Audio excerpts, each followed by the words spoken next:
kesempatan ini insya Allah akan masuk bab baru, bab kelima, masalah anjuran puasa hari Arafah bagi yang tidak wukuf di padang Arafah. Saya akan berikan prolog dulu terlebih dahulu karena kita dalam kitab puasa sudah sering saya ulangi dari awal kita belajar. Ini sudah bab kelima. Dari bab 1, kalau puasa ini adalah amalan yang paling besar pahalanya di sisi Allah Subhanahu wa taala. Dan ini adalah amalan yang diikuti dengan pengontrolan hawa nafsu terhadap makanan, minuman yang halal saja, termasuk makanan, minuman, biologis yang halal dilarang demi untuk menguji keimanan kita dari mulai azan subuh sampai azan maghrib. Kemudian juga hal-hal yang halal saja tidak boleh, apalagi hal-hal yang haram. Dan ini disebutkan dalam hadis Bukhari. Kata Nabi SAW, kullu amal ibn Adam lahu, kullu amal ibn Adam lahu illa siyam atau illa saum. Semua amal ibadah anak Adam itu sudah ditentukan kadar pahalanya. Dalam sebuah hadis yang dikatakan, ya, al-hasanatu bi asyri amthaliha ila sab'mi'a di'ifin.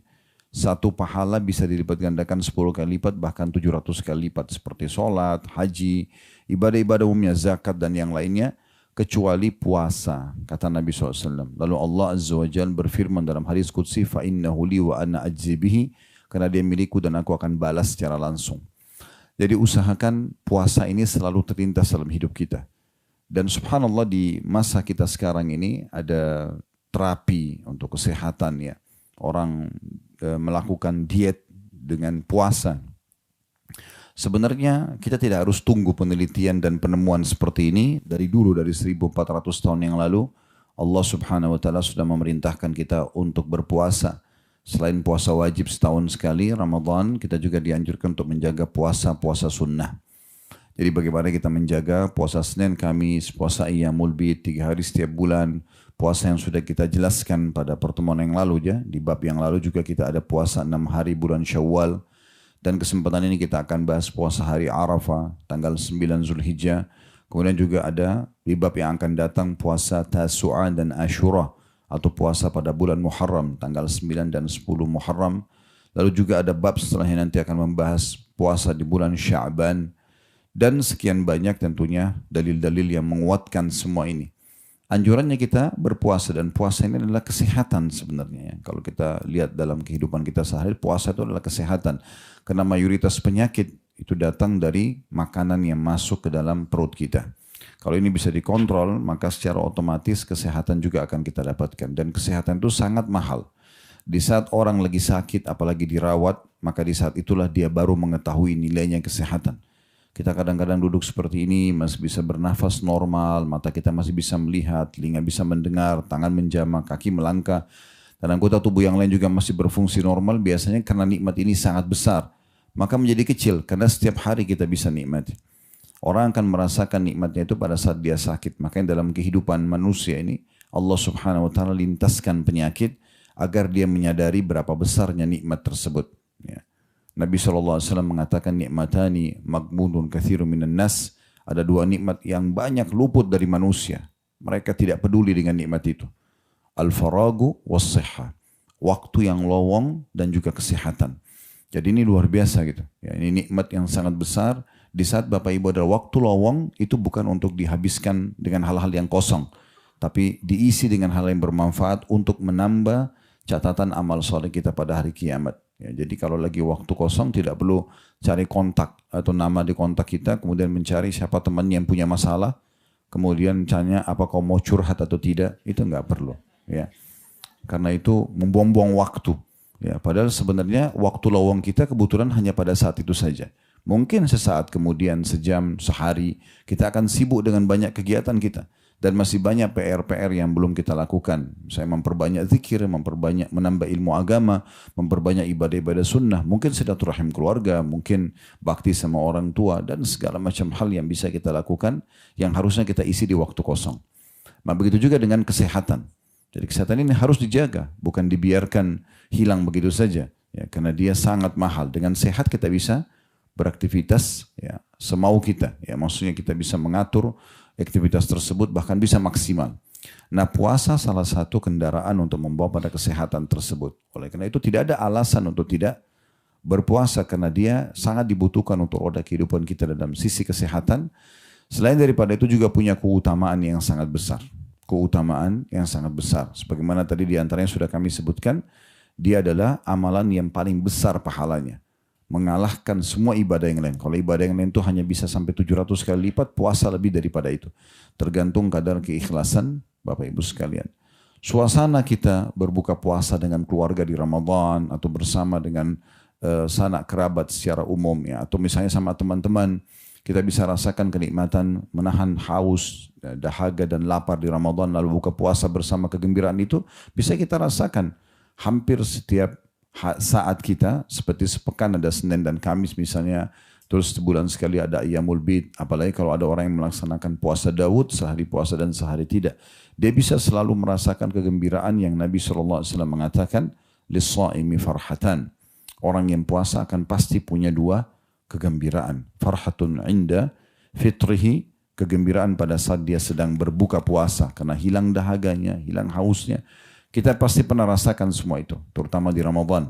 Jadi pada saat meneguk satu minuman, satu seteguk minuman yang manis dan juga dingin di saat buka puasa, memakan sedikit makanan yang tadinya kita sudah lapar, maka itu sangat membawa kepada kebahagiaan, karena kebahagiaan yang normal, karena manusia merasa selama berapa jam dia haus dan lapar, sekarang dia bisa, ya itu pun dengan izin Tuhannya. Dan yang kedua adalah farhatun inda liqa'i rabbi, dan kegembiraan pada saat dia bertemu dengan Tuhannya. Kata para ulama hadis, maksudnya bertemu dengan Tuhannya, nanti pahala puasa yang dia dapat itu dia akan sangat berterima kasih kepada Allah, karena Allah berikan dia kesempatan puasa. Ya, karena kalau dia tahu, kata para ulama, kalau dia tahu begitu besarnya pahala puasa, maka dia berharap tentunya sepanjang hidupnya semuanya Ramadan. Bukan cuma sebulan atau setahun sekali, tapi sepanjang hidupnya semuanya puasa, karena besarnya pahala yang akan dia dapatkan nanti. Juga puasa ini kan hanya menahan hawa nafsu kita atau makan dan minum dari pagi sampai maghrib. Selepasnya kita bisa menikmati makanan. Terlebih lagi kalau selain puasa Ramadan, puasa-puasa sunnah itu terjadi di waktu-waktu tertentu. Seperti yang kita bahas misalnya puasa hari Arafah ke depannya ini hanya setahun sekali saja. Hanya setahun sekali, dan itu satu hari saja. Itu satu hari di tanggal 9 Zulhijjah. Baik, kita akan seperti biasa menjelaskan dulu prolog dari judul kita. Anjuran puasa hari Arafah bagi yang tidak wukuf di padang Arafah. Jadi disebutkan di sini puasa hari Arafah. Ya, berarti memang pada saat jemaah sedang wukuf di Arafah. Ya. Bagi yang sedang tidak wukuf di sana atau menahan diri, mengikat diri untuk ibadah kepada Allah dari mulai menjelang duhur sampai terbenam matahari, hari ini adalah hari emas bagi semua orang yang diberikan kesempatan untuk wukuf di sana. Sebagaimana akan kita jelaskan nanti, cukup banyak keutamaan hari Arafah. Ya. Dan bagi orang yang sedang wukuf tidak dianjurkan puasa. Karena Nabi SAW pada saat sedang wukuf di Arafah, jadi tinggal di Arafah, tidak keluar dari lokasi Arafah tersebut, duduk berdoa, berzikir, memohon ampun kepada Allah Subhanahu wa taala. Intinya bermunajat dengan Tuhannya pada hari itu. Nah, dia akan mendapatkan banyak keutamaan. Bagi orang yang tidak bisa hadir, maka supaya dia tidak kehilangan keutamaan, dia berpuasa. Ya, bagi yang tidak wukuf, berpuasa. Nabi SAW kalau wukuf tidak berpuasa, dan beliau hanya menganjurkan sahabat-sahabat yang tidak mendapatkan kesempatan hadir di Arafah, keutamaannya luput dari dia, maka bisa ditutupin dengan berpuasa pada hari itu tentunya. Baik, jadi ini tentang masalah judul kita. Tinggal ada khilaf di antara ulama, apakah yang dimaksud dengan puasa Arafah ini? Fokus adalah pada saat jemaah haji sedang di Arafah saja. Kayak kita di Indonesia, kadang-kadang kita telat sehari, beda sehari ya, dengan Saudi misalnya. Kayak beberapa kali kita bisa lihat itu ya. Pada saat Idul Adha di Saudi hari ini, kita besok. Nah, jemaah hajinya sudah terlanjur wukuf. Nah, kalau kita lihat tanggal 8 Zulhijjah waktu Indonesia, itu sudah tanggal 9 waktu Saudi. Dan jemaah haji sudah wukuf. Nah, di sini khilaf di antara ulama, apakah yang dimaksud itu adalah pada saat jemaah haji sedang wukuf di Arafah, dan kemudian yang tidak sedang ya, di Arafah mereka berpuasa, atau yang dimaksud adalah tanggal 9-nya. Tanggal 9-nya. Ya, nah, di sini khilaf di antara ulama. Tapi saya simpulkan saja semuanya. Maka pendapat yang paling kuat mengatakan adalah tanggal 9 Zulhijjahnya. Ya, jadi bukan karena masalah faktor wukuf, kecuali orang yang sedang berada di lokasi sekitar Mekah. Sekitar Saudi mungkin tepatnya ya. Mereka memang betul-betul sama harinya. Nah di saat itu karena mereka tidak bisa wukuf maka mereka berpuasa. Ya, bagi orang yang di luar daripada wilayah ini maka mereka mengikuti perhitungan tanggal hijriyah mereka. Mirip dengan kalau kita puasa Ramadan, Idul Fitri, sama. Ya. Jadi selalu kalau saya ditanya oleh jemaah, Ustadz, ini jemaah haji sedang wukuf di Arafah sekarang. Ya, kami masih tanggal 8 Zulhijjah di Indonesia. Puasa enggak? Puasa Arafah maksudnya. Saya katakan tidak usah. Niatkan puasa untuk tanggal 9-nya. Dan bisa juga kalau ya mau lebih berhati-hati, maka ada anjuran di 9 hari pertama bulan Zulhijjah itu untuk puasa. 9 harinya semuanya puasa. Mulai tanggal 1 sampai tanggal 9-nya. Ya, bagi yang Allah mudahkan, maka sebaiknya dia puasa 9 hari itu. Kalau dia tidak mampu, maka berapa hari saja. Kalau dia tidak mampu, minimal tanggal 8 sama tanggal 9-nya. Sehingga tetap aja dia tidak luput dari keutamaan yang akan disebutkan nanti dalam bab kita. Dan alasan hukumnya adalah hadis Bukhari, ini sudah sering kita ingatkan hadisnya, ma min ayyamin al-amalus salihu fi ahabbu ila Allah min hadhil ayyam, tidak ada hari-hari sepanjang tahun ya, yang lebih Allah cintai amal saleh yang dikerjakan di dalamnya dibandingkan 10 hari pertama bulan Zulhijjah. 10 hari pertama bulan Zulhijjah tanggal 1 sampai tanggal 10. Nah, kenapa tadi kita bilang puasa cuma 9 hari? Karena tanggal 10 Zulhijjah itu pas Idul Adha. Dan Idul Adha tidak boleh orang puasa. Ya. Dan Idul Adha lebih afdal daripada Idul Fitri. Walaupun kita di Indonesia lebih ramai Idul Fitrinya. Ya, mungkin karena libur panjang ya. Tapi sebenarnya kalau kita lihat hukum agama, Idul Adha lebih afdal. Ya. Kenapa lebih afdal? Banyak alasannya. Setelah sholat Idul Fitri, Bapak Ibu nggak ada perintah khusus dalam agama untuk ibadah tertentu. Jadi selepas sholat Idul Fitri bebas, mau silaturahim keluarga, mau aktivitas apa saja. Ya, pada saat itu yang penting bukan haram tidak masalah. Tapi kalau Idul Adha, Allah berfirman, "Fasholli rabbika wanhar." Sholatlah Idul Adha itu hai Muhammad dan berkurbanlah setelahnya. Ada perintah kurban, gitu kan? Maka ini dalil jelas Idul Adha lebih afdal karena ada urutan ibadah setelahnya. Plus juga Idul Adha masuk dalam 10 hari pertama yang hadisnya sedang kita sebutkan. Kata Nabi SAW, sekali lagi terjemahnya, tidak ada hari-hari sepanjang tahun semuanya. Ya, di mana amal soleh yang dikerjakan dalamnya lebih Allah cintai dibandingkan 10 awal bulan Zulhijjah. Nah, masuk dalamnya tanggal 10-nya. Idul Adhanya. Ya. Maka para sahabat mengatakan, ya Rasulullah, walal jihadu fisabilillah, jihad pun di jalan Allah. Ya, maksudnya jihad itu keluar, meninggalkan pekerjaan, meninggalkan keluarga dan siap untuk mati. Ya, seperti teman-teman kita di Palestina sekarang, mereka betul-betul tidak tahu harus makan, harus minum, kapan tidur. Tidak ada ketenangan kayak kita sekarang. Karena setiap saat bisa musuh menembak dia, membom dan segala macam. Gitu kan. Jihad yang begitu besar pengorbanannya, sampai kata Nabi SAW, makbarra qadama abdun sabila fatamassuhun nar. Tidak akan pernah disentuh oleh api neraka 2 telapak kaki seorang hamba yang tersentuh debu medan perang. Karena pengorbanan yang sangat besar. Maka para sahabat mengatakan waktu Nabi SAW bilang tidak ada hari-hari sepanjang tahun di mana semua jenis ibadah ya, lebih Allah cintai ya, dibandingkan dengan atau lebih Allah cintai yang tidak ada hari-hari sepanjang tahun di mana semua jenis amal saleh yang paling Allah cintai adalah yang di 10 awal bulan Zulhijjah. Maka para sahabat mengatakan jihad bagaimana ya Rasulullah? Amal yang paling berat nih. Karena meninggalkan keluarga, meninggalkan pekerjaan dan setiap saat bisa ditawan oleh musuh. Ya kalau langsung ditembak mati, tapi kalau cacat kan bisa saja. Maka kata Nabi SAW, walal jihadu fisabilillah. Jihad pun di jalan Allah belum bisa mengalahkan amal-amal apapun yang dikerjakan di 10 awal bulan Zulhijjah walaupun sunnah. Walaupun sunnah. Jadi walaupun subhanallah kita ucapkan di 10 awal bulan Zulhijjah, tetap lebih afdal daripada jihad. Ya. Walaupun kita sedekah Rp1.000 lebih afdal daripada jihad. Oleh karena itu saya selalu sarankan jemaah harus tanggal kita, kalender yang ada di rumah itu usahakan beli yang ada hijriahnya supaya tidak luput ini, ya. Karena kalau enggak luput nanti dari kita. Karena kalau luput ini sayang sekali. Kita tidak tahu sekarang kita berada di bulan yang mana nih. Sekarang kita Rabiul Awal misalnya. Maka kita perlu tahu. Di antaranya adalah puasa Iyamul Bid 3 hari setiap bulan kan. Kan tepatnya jatuhnya di 13, 14, 15 dari bulan Hijriyah. Yang pahalanya sama dengan pahala puasa setahun kan gitu. Nah itu. Jadi harus kita faham tentang masalah itu. Maka Nabi SAW mengatakan, Illa rajulun kharaja binafsi wa mali wa lam yarji bidhalika bisyai. Kecuali seseorang yang keluar berperang membawa jiwa dan hartanya. Dia ikut berperang, dia bawa seluruh harta yang dia miliki.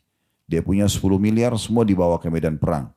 Walam yarji bidzalika bisyai, dan dia tidak bawa pulang keduanya.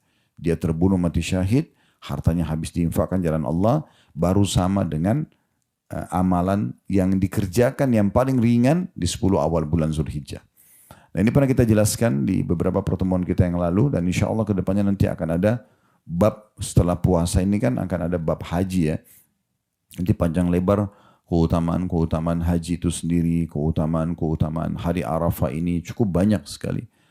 Maka yang perlu digarisbawahi adalah kalau kita sedang tidak bisa mengerjakan ibadah haji, maka harus kita maksimal.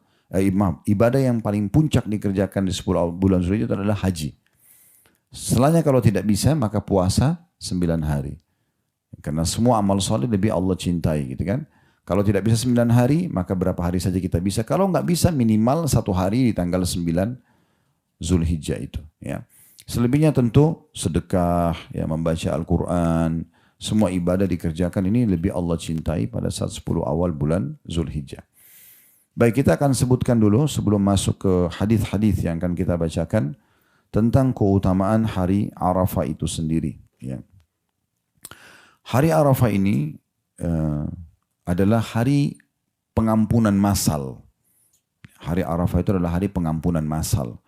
Tidak ada hari-hari yang paling banyak Allah subhanahu wa ta'ala mengampuni hamba-hambanya, menyelamatkan mereka dari api neraka, misalnya menghapus nama mereka dari api neraka, dan juga ya, dibanggakan di depan para malaikat dibandingkan hari Arafah.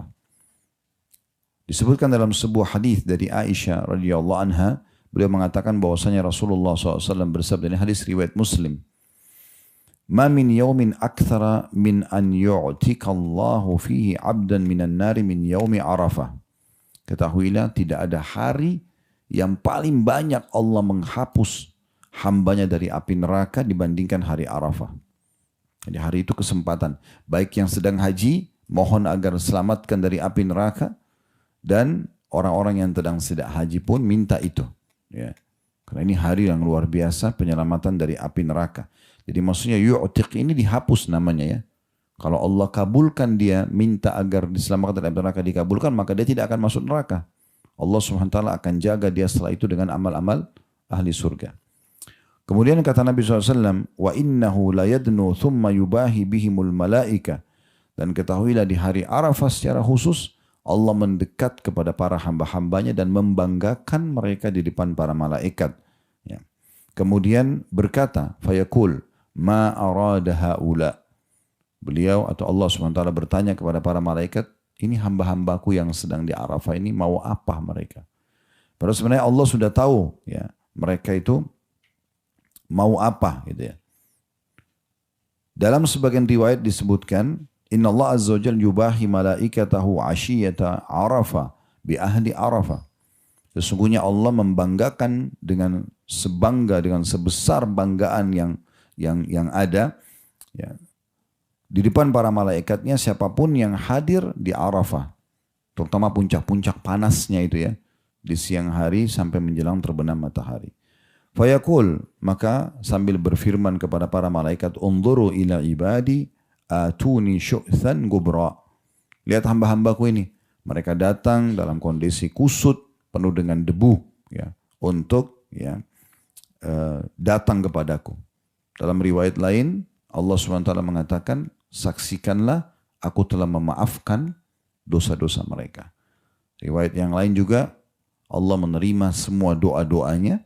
Semua ahli Arafah itu Allah SWT mengatakan, berubahlah kalian dari hari Arafah ini dalam kondisi diampuni dosa kalian dan siapapun yang kalian berikan syafaat. Jadi orang kalau pergi haji nggak apa-apa kita bilang tolong doain saya terutama hari Arafah. Atau kalau ada orang lagi di Arafah sana titip doa itu. Tolong doain supaya saya selamat dari api neraka atau dihapuskan namanya. Karena doa mereka mustajab. Mereka sendiri akan diselamatkan dari api neraka dan siapapun yang mereka berikan syafaat atau rekomendasikan. Saya disebutkan, ya Allah tolong selamatkan orang tua saya, fulan dan fulana, saudara saya, adik saya, anak saya dan seterusnya. Maka ini sebuah keutamaan pembebasan dari api neraka. Kemudian juga hari Arafah ini dinukil dari Anas bin Malik, sahabat Nabi yang mulia. Beliau mengatakan hari Arafah lebih utama dari 10.000 hari lain. Hari Arafah itu lebih utama daripada 10.000 hari lain. Ini dari sahabat Nabi, ya beliau mengatakan itu. Kemudian Atha ini muridnya, ya Anas bin Malik, muridnya Abdullah bin Umar, seorang ulama tabi'in di Mekah. Beliau berkata, barang siapa yang berpuasa pada hari Arafah, maka ia mendapat pahala seperti berpuasa 2.000 hari. Puasa satu hari itu. Jadi bukan jika nanti kan kita bacakan hadis-hadisnya tentang masalah pengampunan dosa, tapi ini kita bacakan dulu tentang keutamaan hari Arafah itu sendiri. Jadi saking besarnya keutamaannya sampai-sampai dikatakan oleh Anas bin Malik hari Arafah lebih baik daripada 10.000 hari dibandingkan hari lain. Jadi maksudnya kita beribadah apapun hari Arafah maka lebih baik daripada 10.000 beribadah di 10.000 hari yang lain selain Arafah. Dan Atha tadi mengatakan orang yang puasa pada hari itu yang sedang tidak haji, ya, karena kalau haji dia tidak dianjurkan puasa, karena mereka lebih dianjurkan memperkuat diri untuk banyak ibadah, karena dianjurkan itu terus ya ibadah sampai terbenam matahari. Jadi usahakan yang hadir di Arafah hindari tidur di waktu itu, ya, itu waktu emas, karena beberapa jemaah haji kita betul-betul sibuk dengan makan, minum, cerita, tidur, gitu kan. Bukan tidak boleh istirahat, tapi kalau datang ke Arafah hanya untuk tidur, ya, ini sayang sekali. Nabi SAW dikatakan begitu masuk Arafah berdoa, terutama setelah asar, selepas asar. Beliau turun dari untanya, tadi beliau di atas unta, kemudian beliau mengangkat tangannya sampai kelihatan putih ketiak SAW dan tidak turun tangannya sampai maghrib. Jadi saking memaksimalkan hari Arafah. Jadi jangan duduk ngobrol gitu kan, buang-buang waktu.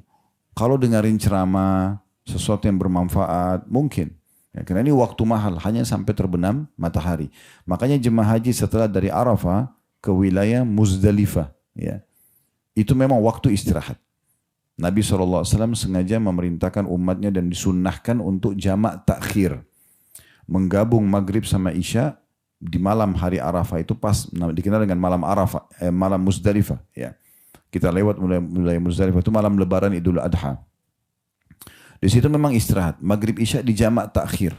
Digabungkan maghrib sama isya, ya, dikerjakan di waktu isya. Dan isyanya diqasar menjadi 2 rakaat. Kemudian Nabi SAW istirahat di situ. Memang tidur di Muzdalifah itu sampai menjelang subuh. Ya, sampai menjelang subuh.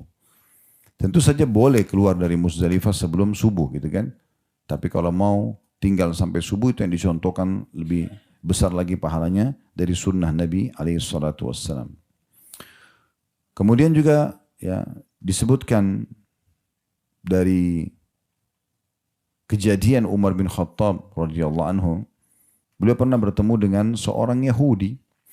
Yahudi ini berkata begini, ayatun fi kitabikum taqra'unaha law alaina ma'syaral yahudi nazalat lattakhadna dzalika al-yawma 'ida. Ada satu ayat dalam kitab kalian, maksudnya Al-Quran, kata si Yahudi ini. Kalau seandainya, dan kalian baca ayat itu.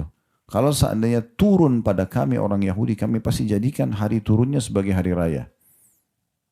Maka Umar bertanya pada Yahudi itu, qala ayyu ayat? Ayat mana yang kau maksudkan? Maka Yahudi itu menghafal, dia mengambil surah Al-Ma'idah, surah nomor 5 ayat 3. Ada potongan ayat, al-yawma akmaltu lakum dinakum wa atmamtu alaikum ni'mati wa raditu lakumul islam madina. Hari ini aku sempurnakan agama kalian, kata Allah, dan aku sempurnakan juga nikmatku pada kalian. Ya, dengan Islam sudah sempurna nikmat, tidak perlu agama lain. Wa raditu lakumul islam madina, aku ridho Islam sebagai agama kalian. Maka Umar berkata, qala Umar, qad arafna dzalikal yaumi wal makan alladhi nazala fihi ala nabi sallallahu alaihi wasallam. Kata Umar, kami benar-benar tahu hari apa turun ayat itu dan di mana turun kepada Nabi sallallahu alaihi wasallam. Maka beliau mengatakan, wa huwa qa'imun bi Arafah yaumul Jum'ah. Tepatnya kata Umar, ya, itu ayat tersebut turun di wilayah Arafah. Jadi ayat surah Al-Maidah, surah nomor 5 ayat 3 tentang penyempurnaan agama kita ini dan Allah ridho dengan agama kita ini, artinya inilah panduan hidup yang paling sempurna, membawa kebahagiaan dunia dan akhirat, dan di akhirat pasti kita selamat masuk surga. Dengan agama Islam ini itu turun di Arafah. Jadi nggak mungkin Allah pilih Arafah sebagai tempat turunnya kecuali memang ada tujuan. Dan juga tepatnya di hari Jumat. Pas hari Arafah hari Jumat pada saat itu. Maka dari sini Umar bin Khattab radhiyallahu anhu ya, menitik beratkan mengatakan bahwasanya sesungguhnya surah Al-Maidah ayat 3 kata beliau turun pada 2 hari Id, hari Jumat dan hari Arafah.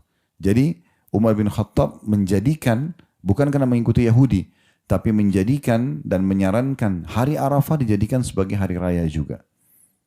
Hari yang pantas umat Islam merasa bahagia kalau dia masih hidup di hari itu.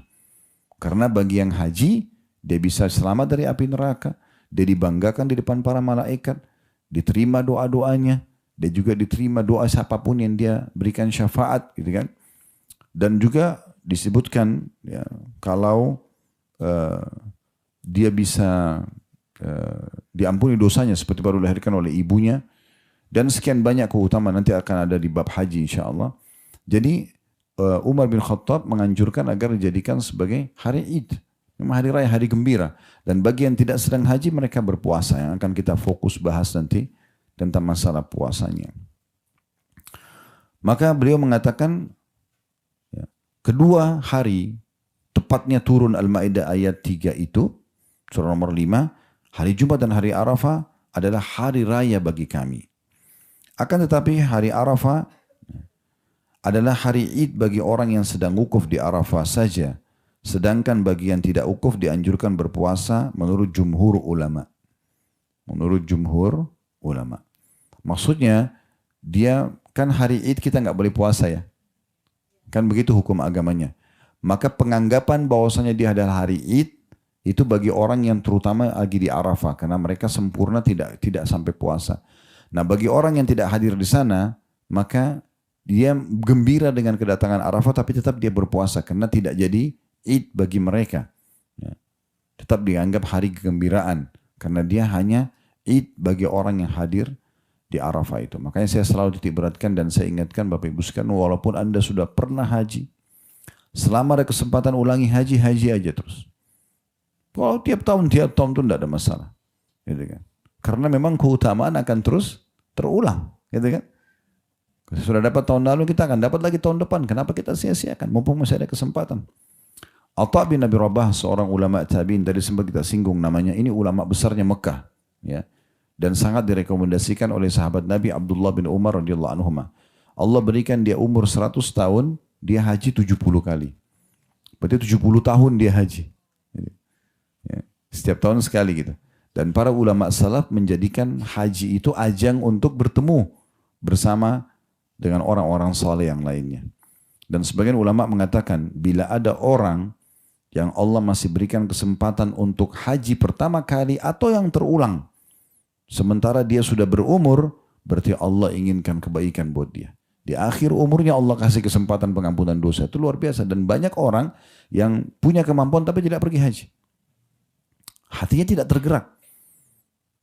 Tahun lalu kami haji 160 sekian jemaah. Mungkin cuma 1 orang atau 2 orang yang pernah haji. Sebelumnya yang lainnya belum pernah haji. Baru pertama kali mereka haji. Subhanallah. Ya. Ada yang sudah sangat tua sekali. Tapi Allah inginkan kebaikan buat mereka. Ya. Jadi ada orang memang yang tidak Allah berikan taufik untuk merasakan ibadah haji. Tunda-tunda, udahlah nanti aja. Dan ini berbahaya. Ya, kata Nabi SAW, Allah subhanahu wa ta'ala berfirman dalam hadis Qudsi, ya, seorang hamba aku sehatkan badannya aku lapangkan rezekinya. Berlalu baginya 5 tahun dia tidak melaksanakan ibadah haji atau tidak datang melaksanakan atau mendatangi ibadah haji ini, kecuali pasti akan aku haramkan dari rahmat. Jadi Allah SWT sebenarnya mengangkat rahmat dari orang yang sengaja tidak pergi haji. Jadi kalau ada kesempatan ulangi saja. Mau ada kesempatan, umroh juga begitu, ulangi berapa kali, tidak ada masalah. Ya, sudah baru bulan lalu, bulan ini kalau Allah kasih kesempatan, hati kita tergerak, kita dengar ada panggilan pergi. Ya. Jangan pernah selalu bersangka buruk dengan travel atau ada marketing travel yang tawarin, atau ada teman yang tawarin, atau ada teman yang cerita, oh ini hanya promosi. Jangan pikir itunya. Bagaimana bisa sampai pada hari itu, detik itu di telinga kita panggilan tadi. Kalau para sahabat menangkap seperti itu. Ya. Mereka menangkap panggilan azan, oh ini berarti panggilan untuk sholat. Bahkan kadang-kadang peringatan dari anak kecil pun, ya kalau itu benar berarti peringatan dari Allah Subhanahu wa taala cuma datang melalui lisan dia. Kemudian yang terakhir tentang masalah, itu panjang lebar kalau kita mau bahas hari Arafah, tapi ini karena ada hadis yang kita bacakan tentang keutamaan puasanya. Maka kita cukupkan dengan juga Allah menyebut tentang masalah keutamaan hari Arafah dalam surah Al-Fajr. Surah Al-Fajr. Ya. Di 3 ayat pertamanya, wal fajri, demi subuh Idul Adha itu, ya, kejar salatnya dan kurbannya, walayalin ashar, dan kejar 10 malam berturut-turut sebelumnya. Ya. Surah Al-Fajr ayat 1 sampai ayat 3. Ayat satunya wal fajri, demi subuh Idul Adha, kejar maksudnya solatnya dan berkurban setelah itu. Walayalin ashar, kejar juga 10 malam berturut-turut untuk kerjakan solat malam. Dan dari sini sebagian ulama ada yang mengatakan 10 awal bulan Zulhijjah mengalahkan pahalanya 10 terakhir Ramadan. Karena Allah bersumpah dalam surah Al-Fajr ini. Dan Allah bilang wasyafi'i wal watr, dan hari genap dan ganjilnya. Syafa' adalah tanggal 8 Zulhijjah, hari Tarwiyah. Pertama jemaah haji masuk ke Mina. Wal watr, hari ganjil maksudnya adalah hari Arafahnya. Jadi Allah SWT seakan-akan mengatakan, kejarlah, maksimalkanlah ibadah di 10 awal bulan Zulhijjah dari Idul Adha, mundur ke 10 malam betul-betul sebelumnya, dan fokus lebih banyak di 8 dan 9-nya. Nah, 8 hari Tarwiyah Zulhijjah dan 9 hari Arafahnya. Dan dari sini ulama sepakat mengatakan hari Arafah adalah hari yang paling afdal. Hari yang paling afdal. Ya. Cukup banyak amalan-amalan yang dianjurkan pada hari Arafah. Ya. Baik yang hadir atau tidak hadir, maka yang paling baik doa di waktu itu. Berdoa. Jadi fokus. Ya. Doa itu. Karena kata Nabi SAW, khairud doa, doa yaum Arafah. Doa yang paling baik adalah doa di hari Arafah. Diriwayatkan oleh Tirmidzi. Kemudian juga yang paling banyak, yang kedua dianjurkan mengucapkan la ilaha illallah wahdahu la syarikalah lahul mulku wa lahul hamdu wa huwa ala kulli syai'in qadir. Karena dalam sebuah hadis yang sahih kata Nabi SAW, afdal ma qultu ana wan nabiyyun. Yang paling afdal yang aku ucapkan, maksudnya di hari Arafah itu, dan seluruh nabi-nabi utusan Allah, adalah asyiyata Arafah, pada hari Arafah itu, la ilaha illallah wahdahu la syarikalah lahul mulku wa lahul hamdu wa huwa ala kulli syai'in qadir. Tidak ada Tuhan yang berhak disembah kecuali Allah, tidak ada sekutu bersamanya, miliknya kerajaan, miliknya puji-pujian, dan dia mampu mengerjakan apa yang dia inginkan. Dan ada anjuran juga untuk memperbanyak takbir di hari Arafah itu, ya. Hingga hari terakhir tasyrik. Hari Arafah tanggal 9 Zulhijjah, tanggal 10 Idul Adha, kemudian 3 hari setelah Idul Adha namanya hari tasyrik. 11, 12, 13 yang biasa kita berkurban, ya. Nah, di hari Idul Adha dan hari tasyrik tidak boleh puasa. Hukumnya haram berpuasa di waktu itu. Karena hari Idul Adha, ya, itu adalah hari Id, tidak boleh puasa, Nabi SAW melarang. Dan hari tasyrik juga Nabi SAW melarang para sahabat puasa dan mengatakan ini adalah hari makan. Nah, kita makan hasil kurban kita, menikmati daging yang Allah Subhanahu wa taala halalkan, ya. Jadi kita dianjurkan untuk memperbanyak takbir sebagaimana dinukil dari Abdullah bin Umar radhiyallahu anhu, beliau mengatakan, "Gadawna ma'a Rasulillah sallallahu alaihi wasallam." Kami pagi-pagi pernah jalan bersama Nabi sallallahu alaihi wasallam min Mina ila Arafat, minnal mulabbi wa minnal mukabbir. Kami pagi-pagi jalan dari Arafah bersama Nabi SAW menuju ke Mina, atau dari Mina ke Arafah tepatnya. Dari hari Tarwiyah tanggal 8 Zulhijjah menuju ke Arafah itu memperbanyak takbir. Kata beliau, kami pernah pagi-pagi dari Mina menuju ke Arafah bersama Nabi SAW, maka di antara kami ada yang bertalbiyah, ya, labbaik Allahumma labbaik, labbaik la syarika laka labbaik, dan ada di antara kami banyak juga yang bertakbir. Hadis riwayat Muslim. Kemudian Ibnu Taimiyah mengatakan asahhul qaul, perkataan yang paling benar, ya, fit takbir alladhi alaihi al-jumhurus salaf wal fuqaha min as-sahaba wal a'imma, ya, yang disepakati oleh para sahabat dan juga para ulama-ulama, ya. Ayukabbir min fajri yaumi Arafah ila akhir ayyam at-tasyrik akiba kulla salah. Orang-orang muslimin dianjurkan untuk memperbanyak takbir, ya, itu mulai dari subuhnya hari Arafah, baik yang hadir di Arafah atau yang tidak hadir di Arafah. Mulai subuh hari Arafah sampai hari terakhir hari tasyrik di setiap habis sholat 5 waktu. Jadi Allahu Akbar, la ilaha illallah, Allahu Akbar, walillahil hamd. Diulang-ulangi, mulai sholat subuh, diulangi. Beberapa kali bebas. 3 kali, 5 kali dibaca. Duhur, asar, maghrib, isya, hari Arafah. Idul Adha juga sama. Sampai hari terakhir hari tasyrik tanggal 13 Zulhijjah juga sama. Kemudian juga memperbanyak pada saat itu, ya, semua jenis amal saleh apa saja tadi sudah kita jelaskan, bisa sedekah, bisa zikir, bisa silaturahim keluarga, jenguk orang sakit, apa saja gitu kan. Puncaknya sebenarnya haji. Dan bagi yang tidak pergi haji, yang terbaik setelah itu adalah puasa. Nah, puasa ini yang sedang kita titik beratkan. Jadi semua itu adalah mukaddimah dari judul kita dan kita akan bacakan. Jadi sekarang kita sudah tahu kenapa kita harus peduli dengan puasa Arafah. Karena itu adalah hari yang sangat mulia, ya. Kalau saya cuma sekedar bacakan hadisnya, oh ya puasa Arafah, mesti lama ini, 9 Zulhijjah misalnya. Jadi orang tidak terlalu peduli. Tapi kalau dia tahu, oh ternyata ada keutamaan yang harus dia kejar. Para ulama salaf itu sudah mengatur dari jauh-jauh waktu sebelumnya. Ya. Kalau Bapak Ibu sudah tahu, alhamdulillah. Kalau belum tahu, para sahabat itu mereka membeli domba itu setahun sebelum Idul Adha. Ada yang 6 bulan sebelum Idul Adha. Mereka sengaja gemukkan kurban itu. Kemudian mereka persembahkan untuk Allah pada saat itu dalam kondisi sempurna. Ya. Jadi mereka jauh sebelumnya prepare. Begitu juga dengan puasa Ramadan. Selepas Idul Fitri, mereka berdoa 6 bulan ke depan agar seluruh amalnya di Ramadan diterima. Sisa berapa bulan ke depan sampai Ramadan, minta agar disampaikan ke Ramadan itu supaya ajalnya tidak datang.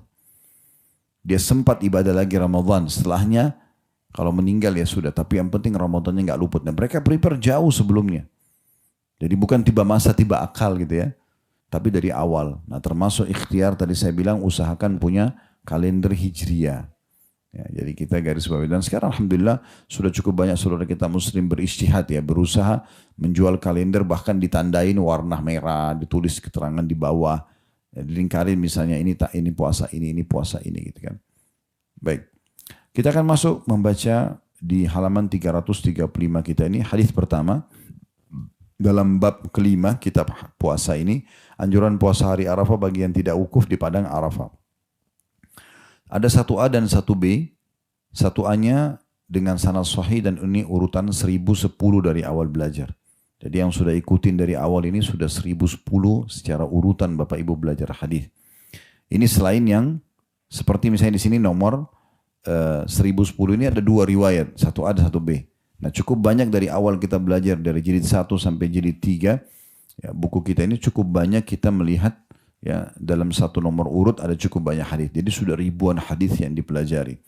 Bagi yang sempat luput bisa kembali ke playlist YouTube kami kemudian insya Allah mengikuti urutannya. Ya. Baik, hadis pertama dengan sanad sahih 1A-nya dari Abu Qatadah radhiyallahu anhu, dia berkata, Su'ila Rasulullah sallallahu alaihi wasallam an saumi yaumi Arafah faqala yukaffiru sanatal madhiyah wal baqiyah. Rasulullah SAW ditanya tentang keutamaan puasa Arafah, 1 hari aja ini. Ya. Maka beliau menjawab, ia melebur dosa-dosa tahun yang lalu dan tahun yang tersisa. Jadi setahun yang lalu dan setahun akan datang. Hadis ini riwayat Imam Muslim dan lafaz ini milik Imam Muslim, diriwayatkan juga oleh Abu Dawud, An-Nasai dan juga Ibnu Majah. Satu B-nya dengan sanad sahih diriwayatkan pula oleh Imam Muslim, At-Tirmidzi dan lafadznya bahwa Nabi SAW bersabda, "Siyamu yaumi Arafah inni ahtasibu 'ala Allah an yukaffira as-sanata allati ba'dahu was-sanata allati qablah." Puasa hari Arafah aku berharap kepada Allah agar ia waktu puasa itu melebur dosa setahun yang lalu atau tahun sesudah yang akan datang dan tahun yang sebelumnya. Dan tahun sebelumnya. Jadi ini bayangkan Bapak Ibu sekalian ya, besarnya keutamaan ini. Cuma tahan lapar, haus, dan biologis walaupun itu halal. Apalagi yang haram tidak boleh. Ini yang halal kita tahan sampai azan maghrib. Dan kita semua sudah pernah alami jalani puasa. Satu hari aja ini mendapatkan pengampunan ya 365 hari yang lalu, setahun yang lalu dan 365 hari ke depan. Nah dari hadis ini kita ambil pelajaran yang pertama, keutamaan hari Arafah itu sendiri. Bagi orang yang pergi haji, maka dia akan dapat keutamaan tergantung tentu keikhlasannya. Ingat kalau pergi haji ataupun mengerjakan ibadah secara umum harus bahan bakarnya ikhlas. Kalau tidak ikhlas percuma, seperti kendaraan tidak ada bahan bakar, nggak bisa jalan, nggak diterima. Ya makanya kata Nabi SAW, Inna Allah la yakbalu amalan illa ma kana khalisan liwajhi. Allah tidak akan terima amalan kecuali yang ikhlas karenanya. Jadi percuma saja aku bayar travel mahal pun, pergi menghabiskan waktu sampai belasan atau puluhan hari di sana, tidak diterima kalau tidak ikhlas. Percuma. Ya. Jadi itu bahan bakarnya. Jadi semua ibadah bahan bakarnya ikhlas. Kapan ada terlintas bisikan untuk bangga, pamer, a'udzubillahi minasyaitonirrajim, lawan. Ya. Tidak boleh diikuti. Karena syaitan akan jadikan riya itu, pamer, itu sebagai senjata utama, pamungkasnya. Karena kata Nabi SAW, al-yasiru minar riya syirk. Sedikit saja riya sudah syirik. Ini penting untuk digarisbawahi. Selalu ada bisikan, tapi kalau kita tolak, maka insya Allah kita akan aman. Ini keutamaan hari Arafah. Kemudian yang kedua, tentu dengan ibadah haji puncaknya. Dan yang kedua adalah adanya anjuran berpuasa bagi orang yang sedang tidak haji 1 hari saja dan akan mendapatkan pengampunan dosa 2 tahun, setahun yang lalu dan setahun yang akan datang.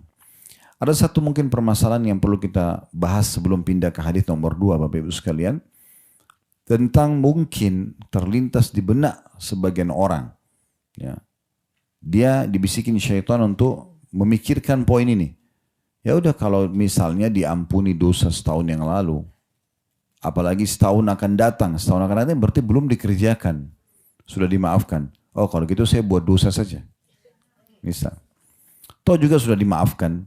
Ini dijawab melalui 2 jawaban. Yang pertama adalah yang dimaafkan di sini adalah dosa-dosa kecil. Bukan dosa besar. Ya. Dan dosa kecil memang akan dimaafkan dengan semua amal saleh. Kalau dosa besar, ya, itu nggak bisa. Misalnya orang berzina, orang riba, nggak bisa dia diampuni dengan ini, gitu kan. Jadi dia harus ya dengan taubat nasuha kata Imam Nawawi dengan 3 syarat, meninggalkan dosa itu seketika, lagi bohong, lagi zina, lagi riba, berhenti. Yang kedua sesali, yang ketiga janji sama Allah tidak mengulanginya, baru bisa diterima taubatnya. Yang kedua yang perlu kita jawab orang seperti ini adalah jaminan dari mana puasa Anda sudah diterima. Dia seakan-akan sangat yakin sudah akan diampuni dosa saya. Sudah saya buat dosa saja. Mungkin puasanya nggak diterima. Sehingga tidak ada jaminan. Makanya orang muslim itu dalam hal ibadah dan muamalah dengan Allah, dia antara khauf dan roja namanya. Khauf itu rasa takut. Takut jangan sampai ibadahnya belum diterima.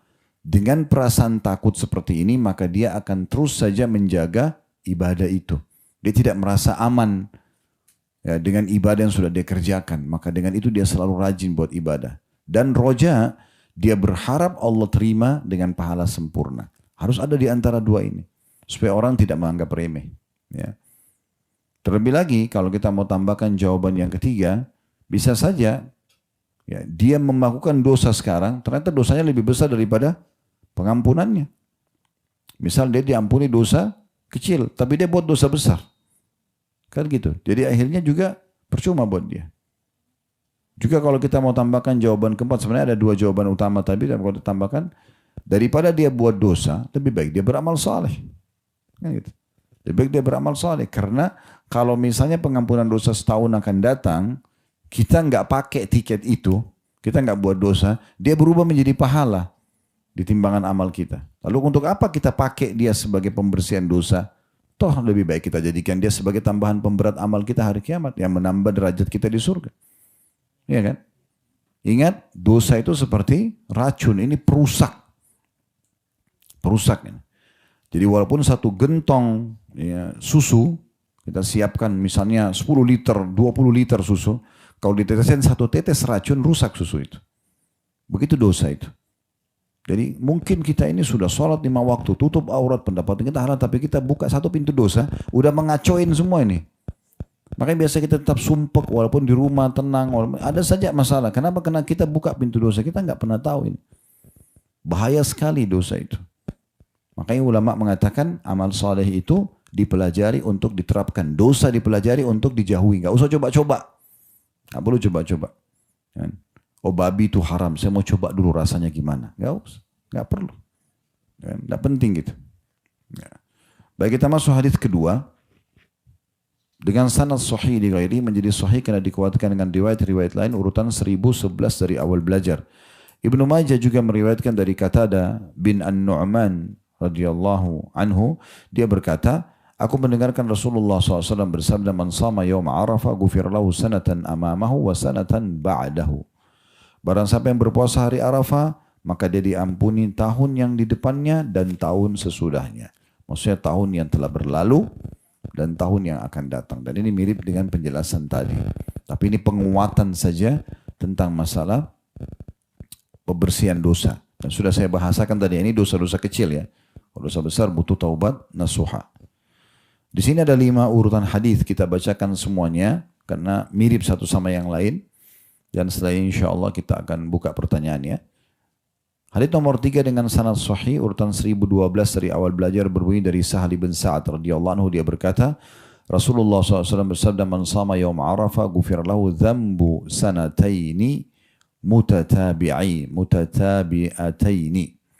Barang siapa yang berpuasa hari Arafah, maka dosanya diampuni selama 2 tahun berturut-turut. Hadis ini diriwayatkan Abu Ya'la dan rawi-rawinya adalah rawi dalam As-Sahih. Nah, kalau ini pentingnya kita membaca, dan kenapa ulama hadis menukil berbagai riwayat. Kalau mereka menukil misalnya satu hadis saja nomor 3 ini yang bunyinya, barang siapa yang berpuasa hari Arafah maka dosanya diampuni selama 2 tahun berturut-turut, kan bisa saja orang fahamnya berarti 2 tahun ke depan. Tapi dengan adanya riwayat yang sebelumnya tadi, riwayat 1 dan 2 menjelaskan, Nabi SAW bilang, yang dimaksud betul-betul adalah setahun yang lalu dan setahun akan datang. Ada batasan daripada pengampunan dosa tersebut. Sama dari hadis ini disebutkan tentang keutamaan hari Arafah dan juga keutamaan bagi orang yang berpuasa pada saat itu yang sedang tidak haji mendapatkan pembersihan dosa selama 2 tahun. Hadis nomor 4 dengan sanad sahih di ghairihi, dan yang dimaksud dengan di ghairi maksudnya menjadi sahih karena dikuatkan dengan riwayat-riwayat lain. Urutan 1013 dari awal belajar berbunyi dari Abu Sa'id Al-Khudri radhiyallahu anhu, dia berkata, Rasulullah sallallahu alaihi wasallam bersabda, man sama yawm Arafah ghufira lahu sanatun amamahu wa sanatun khalfahu wa man sama Asyura ghufira lahu sanah. Barang siapa yang berpuasa hari Arafah, ini bagi yang tidak haji sekali lagi ya, maka dia diampuni tahun depannya dan tahun di belakangnya. Ini yang akan datang dan ini juga yang sudah berlalu. Dan di sini ada tambahan lafaz hadis, dan barang siapa yang puasa hari Asyura, diambil dari kata-kata Asyar yang berarti 10 Muharram. Nanti ada bab sendiri insyaallah di pertemuan akan datang. Maka dia diampuni 1 tahun. Hadis ini diriwayatkan At-Tabarani dalam Mu'jam al-Awsat dengan sanad hasan. Sedikit juga kita tambahkan informasi di sini Bapak Ibu sekalian.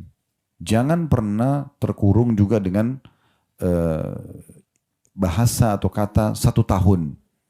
Sehingga kita menganggap, oh 1 tahun itu banyak banget gitu. Ya, mungkin kalau saya buat dosa 1 hari, tidak berimbang dengan 1 tahun pengampunan dosa. Ini harus hati-hati ya. Harus hati-hati. Ada sebuah hadis dalam buku kita ini. kisah tentang salah satu dari orang terdahulu sebelum kita. Dia melakukan ibadah 60 tahun. Ibadahnya 60 tahun. Ya. Orang ini sangat alim. Subhanallah, di tahun ke-61 ujian datang kepada dia. Ada seorang wanita pelacur datang ke tempat ibadahnya, menggoda dia, dia terpengaruh berzina. Zinanya 6 hari. Dia ibadah 60 tahun. Dia zina 6 hari. Waktu ya, ditimbang amalnya, kata Nabi SAW, maka dosa, maaf, kita lanjut dulu hadisnya. Maka dengan 6 hari itu, Allah permalukan dia. Terbongkar, oh ya dia lakukan. Nah seperti itulah orang kalau berbuat dosa, jangan pikir, oh tidak akan ketahuan. Sehebat apapun kita mau tutupin, Allah punya cara. Kadang-kadang kita cuma bilang, kok bisa dia tahu? Ya bisa. Jangan bodoh terus ini. Ya, kok bisa, kok bisa. Pasti bisa kalau Allah mau. Jadi nggak usah bodoh-bodohan, nggak seakan-akan hebat gitu. Ya. Maka perlu digarisbawahi, kalau orang berbuat dosa, Allah Subhanahu wa taala bisa permalukan dia, ya. Nah, yang kita ingin titik beratkan di sini, kalau seandainya kita lanjut ke kisah tadi, setelah dia terbongkar aibnya, diusir oleh masyarakat setempat, lalu dia tinggalkan tempat ibadahnya tadi. Dia pergi ke satu negeri, terpencil, jadi miskin, susah hidupnya, tidak ada pekerjaan segala macam, sampai dia kena kelaparan selama 3 hari. Dia nggak punya makanan. Nah setelah itu dia pun ya, mendapatkan makanan, dikasih sepotong roti oleh seseorang. Kebetulan di sebelah kiri kanannya ada orang susah yang juga sudah 3 hari nggak makan. Karena dia kesian, dibagi 2 roti itu, dia nggak dapat, dikasih orang miskin kiri kanannya lalu makan. Kemudian setelah itu dia meninggal. Ya. Kata Nabi SAW, waktu dia meninggal ditimbang amalnya. 60 tahun ibadah ini ditaruh satu timbangan dengan 6 hari zina. Zina lebih berat daripada 60 tahun. Ya. Jadi nggak bisa kita bilang, oh ini kan cuma sehari, ini cuma 2 hari. Kita anggap remeh. Seakan-akan kita tahu bobotnya, kita nggak tahu bobotnya. Bisa saja kita cuma gosipin orang sekali, itu dosanya sama dengan 10 tahun, kita tidak tahu. Iya kan? Kan misalnya begitu. Bisa saja kita caci maki orang atau fitnah, dosanya 30 tahun, bisa saja. Jadi jangan terpengaruh dengan 1 tahun, 1 tahun itu mungkin kecil sekali. Kan gitu. Nah, kita tidak pernah tahu. Lalu kata Nabi SAW, Allah pertemukan timbangan, karena dia taubat dari dosanya itu, Allah pertemukan taubatnya sama sedekahnya, ditimbang amal solehnya, maka 6 hari zinanya dikalahkan. Karena dia taubat gitu. Tapi yang kita tidak beratkan adalah bagaimana 6 hari zina mengalahkan 60 tahun ibadah. Itu nggak main-main. Oleh karena itu dosa nggak usah dicoba-coba, nggak usah dibuka. Karena pasti akan mendatangkan sumpek, sedih, ya. Kemudian dekat sekali dengan ancaman Allah Subhanahu Wa Taala. Dekat sekali dengan ancaman. Karena orang yang melanggar itu kan dekat dengan ancaman ya. Oleh karena itu tidak usah dibuka gitu. Nah ini perlu kita tambahkan. Jadi pengampunan dosa ini jadikan seperti sebuah bonus yang kita ambil bukan untuk dipakai, tapi bagaimana kita tambah di timbangan amal kita hari kiamat. Nah itu pesannya.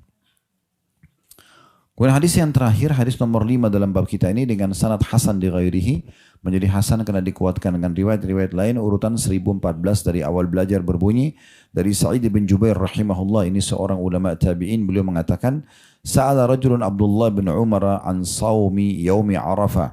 فقال كنا ونحن مع رسول الله SAW نعد له بصوم سنتين. Seorang laki-laki bertanya kepada Ibnu Umar tentang puasa hari Arafah. Apa sih keutamaannya? Maka beliau menjawab, kami dulu bersama Rasulullah SAW menyamakannya dengan puasa 2 tahun. Diriwayatkan oleh Tabarani dalam Mu'jamil Awsat dengan sanad hasan. Nah khusus hadis nomor 5 ini ada tambahan keutamaan, ya. Kalau tadi kan 4 hadis itu semua pembersihan dosa 2 tahun ya. Kalau ini enggak, puasa 1 hari itu akan dicatat pahala sama dengan 2 tahun puasa.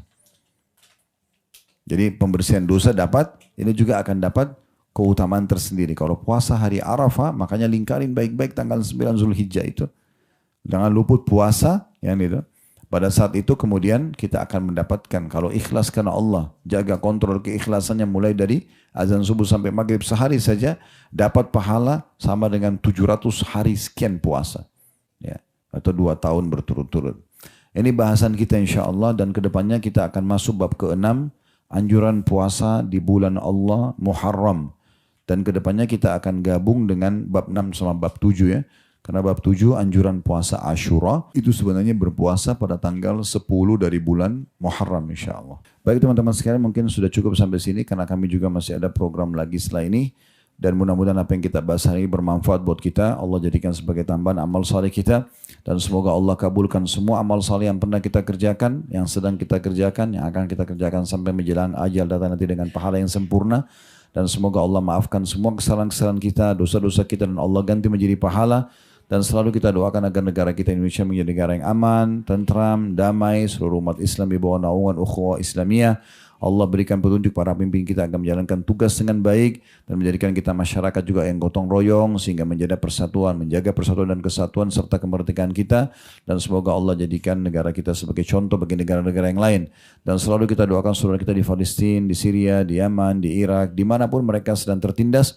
Semoga Allah ikhlaskan niat mereka, terima para syuhada mereka, mulakan Islam di tangan mereka dan tangan kita semua. Semoga Allah juga ikut sertakan kita bersama mereka di pahala, baik dengan doa, dengan harta, juga dengan jiwa kita. Dan semoga Allah satukan kita semua di surga firdausnya tanpa hisab. Mari disatukan dalam majlis ilmu yang mulia ini. Wassallallahu nabiyana Muhammadin walhamdulillahi rabbil alamin. Subhanakallahumma bihamdika asyhadu an la ilaha illa anta astaghfiruka wa atubu ilaik. Wassalamualaikum warahmatullahi wabarakatuh.